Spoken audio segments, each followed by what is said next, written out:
Hey everyone, welcome back to my channel. Today I'm sharing how to make paper flowers with the Cricut. I made this mason jar using a stencil from the Cricut, and I'll link that video down below if you are interested in watching that. And I decided to add flowers coming out of the mason jar, and I thought this would just be cute to hang up for Valentine's Day decor, and I will just show you how I put this together. For the materials, I used the blue light grip mat, which I highly recommend when using paper material. It makes it so much easier to take the paper off of the mat and prevent it from ripping. I'm using a 50 sheet pack of cardstock that I bought from Michael's. It's 65 pounds and it's 8.5 by 11 for the size, and it came in 5 different shades of pink. I would recommend checking the edges of the cardstock just to make sure that's not white. If it is white, then when you make your flowers, you will be able to see that. And you can see here that the color is on the edges of the cardstock. I would also highly recommend some type of quilling tool. I'm using this one that I found off of Amazon, and I will link that down below. And Cricut also has a quilling tool on their website. You can see there is a little slot that you slide the paper into, which makes it so easy to roll the flowers. And you will also need a hot glue gun. And now I'll show you in Design Space how I found my flower templates. So I have a blank canvas open up, and I am going to go to Images, and I am going to search for my flower templates. And for these flower templates, when I would search for flowers, it was so difficult for me to find these. I had to search and search for it. So I wrote down the codes for these flowers. So I will just leave those below in the description box. So if you want to use these same templates, you can just type in those codes in the search box and you can find it easily. So the first one that I'm going to do is I'm going to type in this code here, and they all have a hashtag before it, so make sure you have that hashtag in there when you search for it. Okay, here's my first one. I am going to select it and hit Insert Images. And then I'm going to upload 3 more. So I'm going to go back to Images and I will do this. I'll do the same thing. I'm just going to type in the codes for the next 3 flower templates.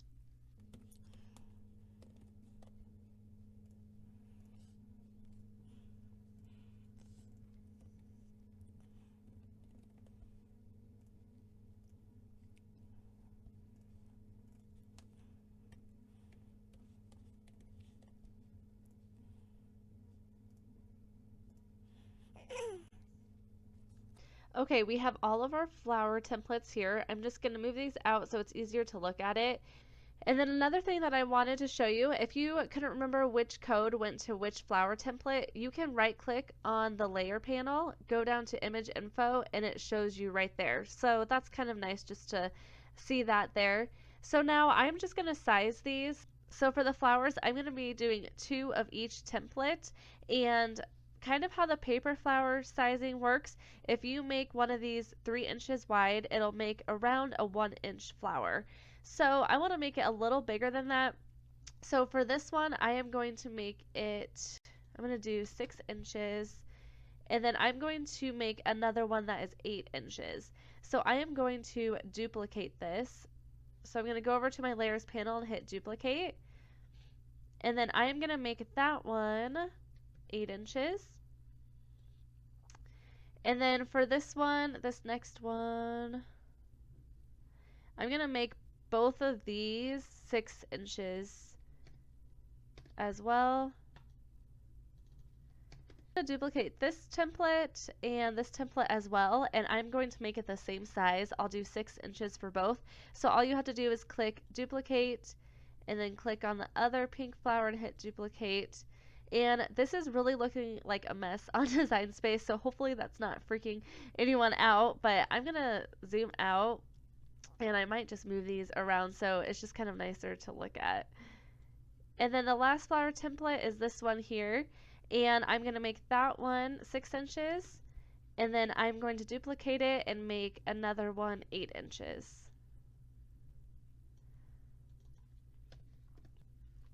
Okay, and I'm going to keep the color the same on all of these because I'm going to be doing different shades of pink for each one. So I'm just going to leave the colors the same, And then I'm going to actually click on make it. I'm not going to try to arrange it or attach it or anything. I'm just going to let Design Space do that itself. So I'll show you what happens when I click on make it. It'll separate each color onto different mats. So this one I only put on one mat because it doesn't fit onto two mats. So we have two of these colors, and then we have our next color, and then these last two are both 6 inches, and they actually fit all on one mat. So it'll put it all on one mat. So the next thing I want to do is click on continue. And then I have it set to cardstock on my dial, and now I'm just ready to show you on my machine how I cut these out.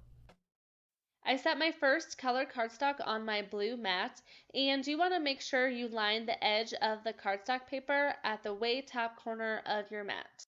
Then the Cricut will start cutting.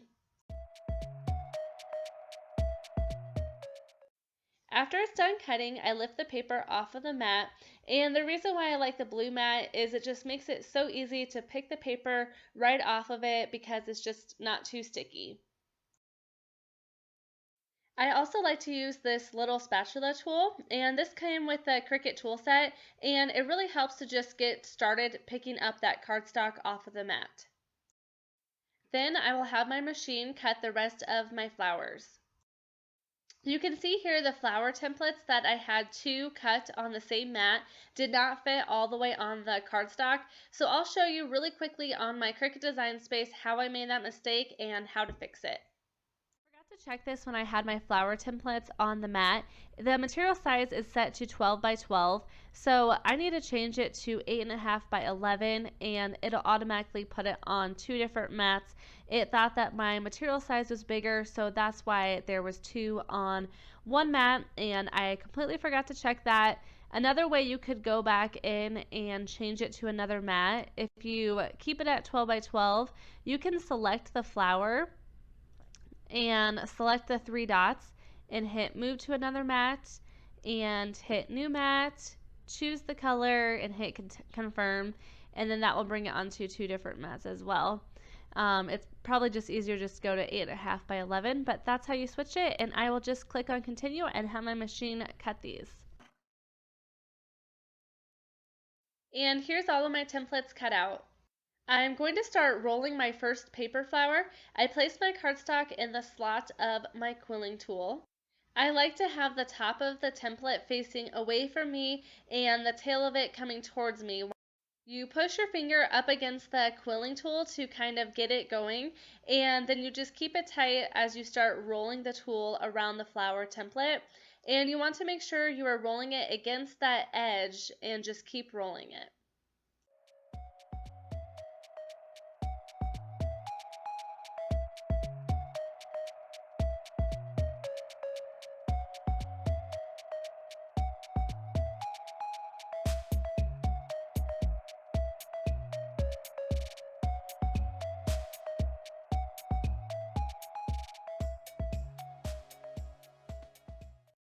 When I get to the end, I just pop out my quilling tool.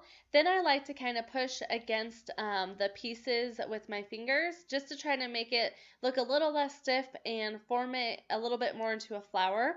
And you kind of have to play around with it until you get to where you like how it looks. Once I'm done with that, I turn the flower around, and there's a little circle piece at the end that you will attach to the bottom of the flower.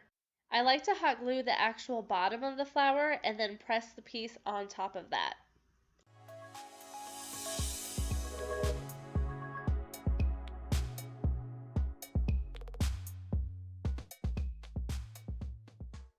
And now I'm just going to show you how I do a couple more flowers.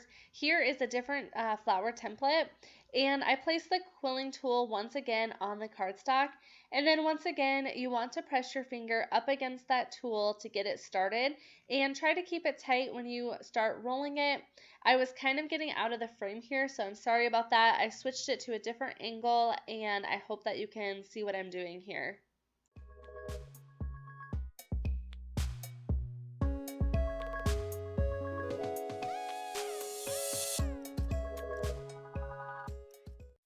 It's okay if it starts to not fit on the quilling tool. You can just work your way down the tool and eventually I just pop it off and start rolling it myself.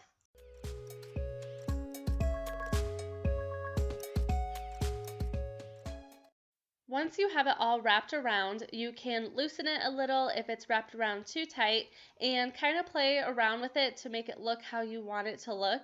And it definitely takes some practice making these flowers. It's really not too hard, but I'm still trying to practice and play around with the flowers to figure out how I want it to look. I press some more hot glue on the bottom and fold the flap down.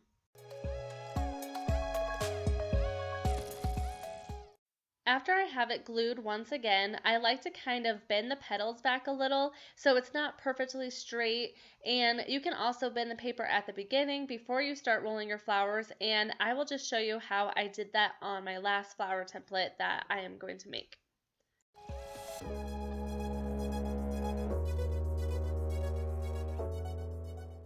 And here I'm just going to show another flower that I put together.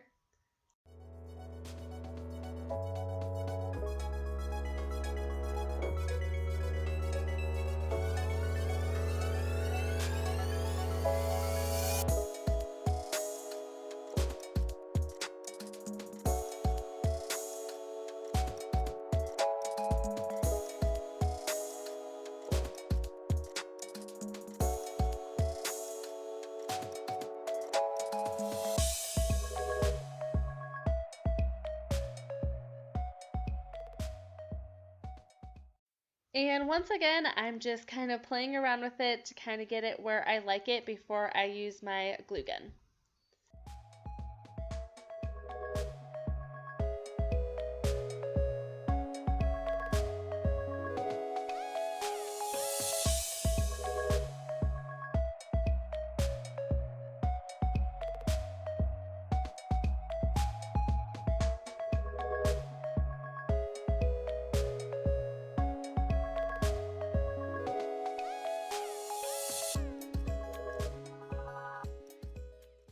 With this last flower that I'm going to show you, I used a pencil to roll the petals before using the quilling tool, and it kind of helps to loosen it up a little if you want to try this.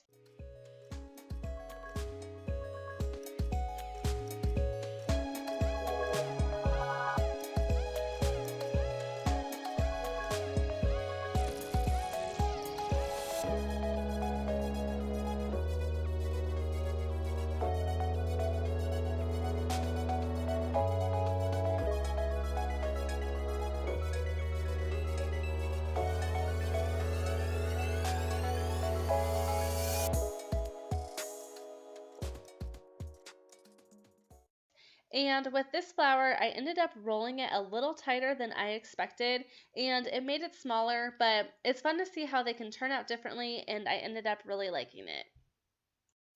And then I just made the rest of my flowers and I arranged them on the board, and then I just used some hot glue gun and glued them down.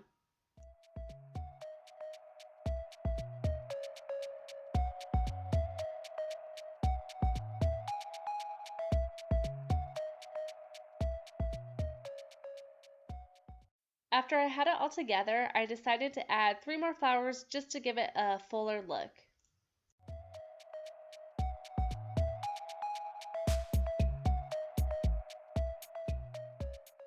Then I took some twine and grabbed my glue gun and glued it to the back of the board. And here's how it looks in the end. I can't wait to make more flower projects and practice with it more. Let me know what projects you guys have done with flowers. And these turned out even prettier than I expected. And if you enjoyed this video, give it a thumbs up if it was helpful. Subscribe if you are new and hit that notification bell if you don't want to miss any of my videos.